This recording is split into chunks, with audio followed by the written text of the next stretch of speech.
Brando in the V4 had some issues, pulled off the track. First through eighth, all on the lead lap. Now, here's the difference. I say they're on the lead lap.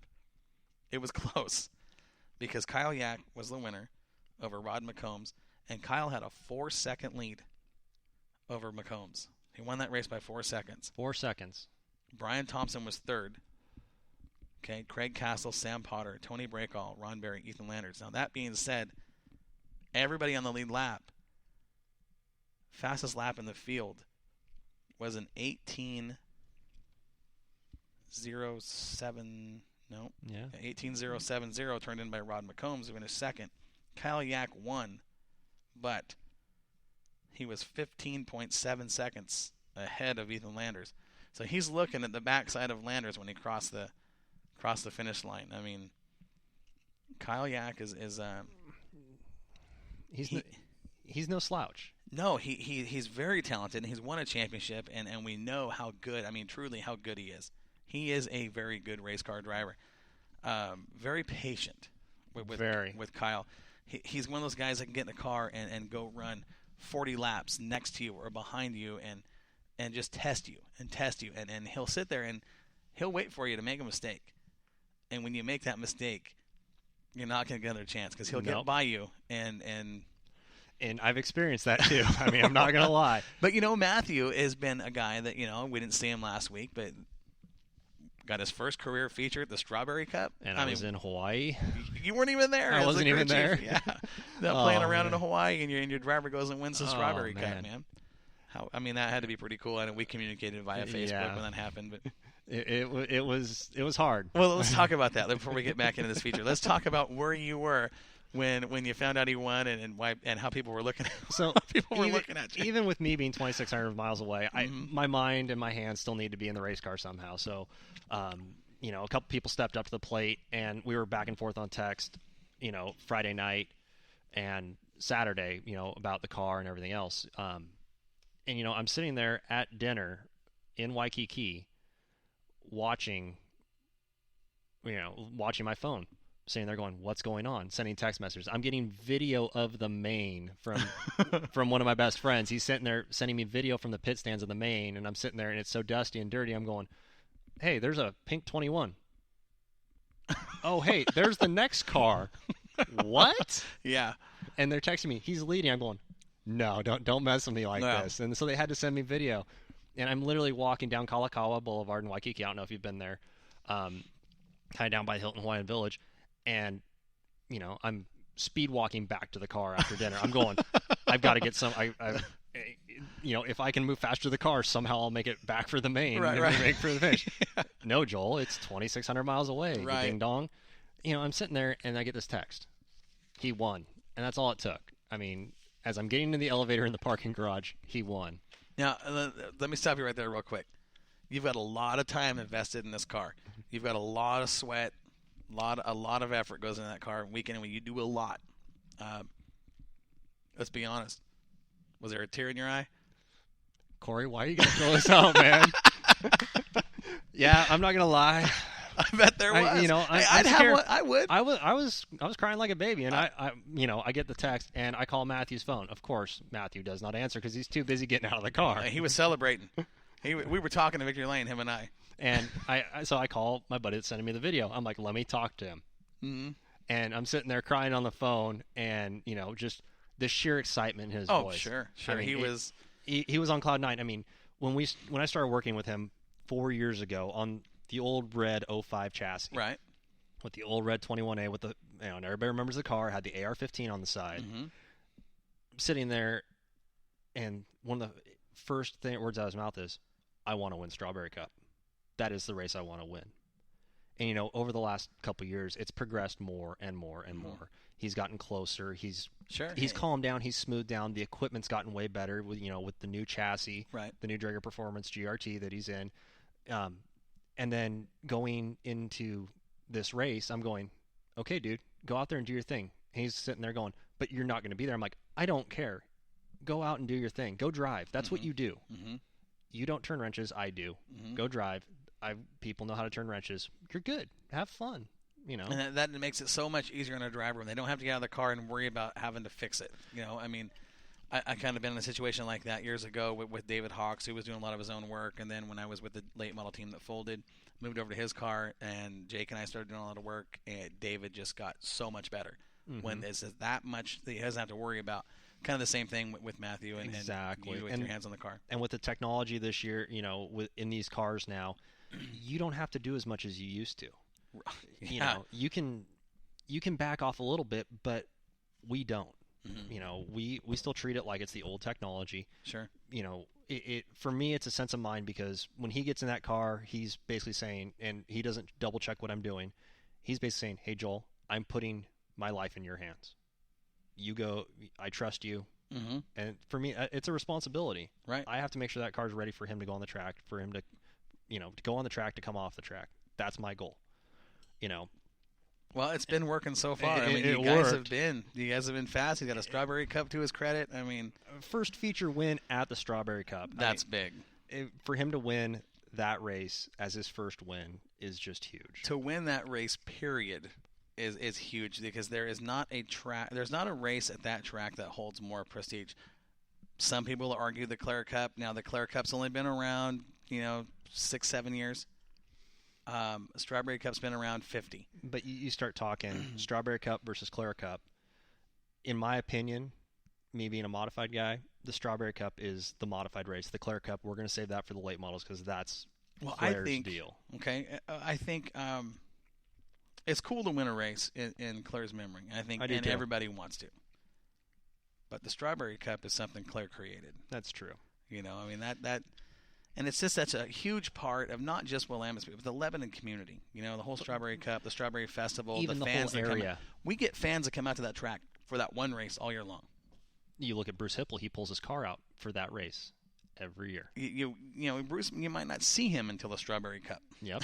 But that's one of those races that he doesn't miss. No. Doesn't miss Clare Cup. We've seen him a little bit more this year, but that is a huge. Not just to win it for your first race. That's got to be cool. Oh. But to win that race period is just that's something you don't forget. Yeah, you never will. And there's guys that have won 4 and 5 Strawberry Cups, and every one of them means more and more. Mm-hmm. If you got a multi-time Strawberry Cup champion in the cockpit, that's something to be proud of. But even win it once, it is you've made your mark at Willamette Speedway. Exactly. You're in the history books. Exactly. Pretty cool deal. Yep. Super late models. Oh, the fun class. Man, 19 of these guys. That's pretty close to the biggest count we've had all year, I think. So. I think that's, it's been a pretty big, a big car count. Now, that being said, we had 19. We had one car qualify in the 15-second bracket. Defending champion Rob Maya. 15.937. Who was right behind him? The current track record holder. How far behind him? Not much. 0.095 seconds. Jeez. 15.937 to a 16.032. That's well. You're splitting hairs. You really are. You really are. It's and those two drivers, John Duty, Rob Maya. They're two very talented men. Very good equipment. Mm-hmm. Maya's pulled out that new Black Diamond. John's in that Rocket. You want to talk about two programs that are on point, the Duties and, Camp Duty and Camp Maya.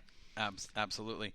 So let me take you through the qualifying list. I will go first to worst. And when I say worst, I don't mean worst. I mean time-wise, top to bottom. Rob Maya was fast qualifier. Then it went John Duty, Joey Tanner in the 111, okay? Brian Kronk in the 29, Tomas Hunsker in the 38. This dude, I'm telling you, he's going to win a feature. Yeah. He's going to win a feature. He's bringing it on this year. He is. He's gotten, and here, and I don't mean this as a knock. You guys, no. And you've heard the show week in and week out. I know you're a loyal listener. You guys are working on the car in the shop. When I say something, I say it because I believe it. I say it because it is what it is. I'm one of those guys that will call it like I see it. Here's what I see with Hunziker, okay? And like I said 100 times before, this isn't a knock on him. I'm saying this in complimentary fashion. He has more talent than equipment right now. I think, my opinion, if he were to step out of that VC chassis he's in and get into something like, say, a Rocket or a Swartz or one of the other manufacturers that typically work better at and we can testify this with Rob Maya. Maya made an attempt to make the VCs work. Mm-hmm. It didn't happen. Rob Maya wasn't Rob Maya in those Victory Circle chassis. He got out of the Victory Circles, he got into the Rockets, and won a championship. That's just, it's not a knock on the Victory Circle cars. No. You're going to be hard-pressed to find any better quality of car and the way they're built than the Victory Circles. Shaw produces a great race car, whether it's a modified or a late model. Just the quality of the construction. GRT, very well-constructed race cars. Swartz. But the Victory Circles, as good as they are put together, they just don't work at Willamette Speedway. And you see that. You look at our late model division, the Rockets have been the dominant class Truly. over the last season and a half at Willamette Speedway. They have. They really have. Yeah. And before that, it was the Russ and the Swartz, and we've seen the eras. It started back with the Rayburns. Oh yeah, when Tom Wagner, Bob Jeffrey, all these guys were just dominant in the Rayburns with the sideboards.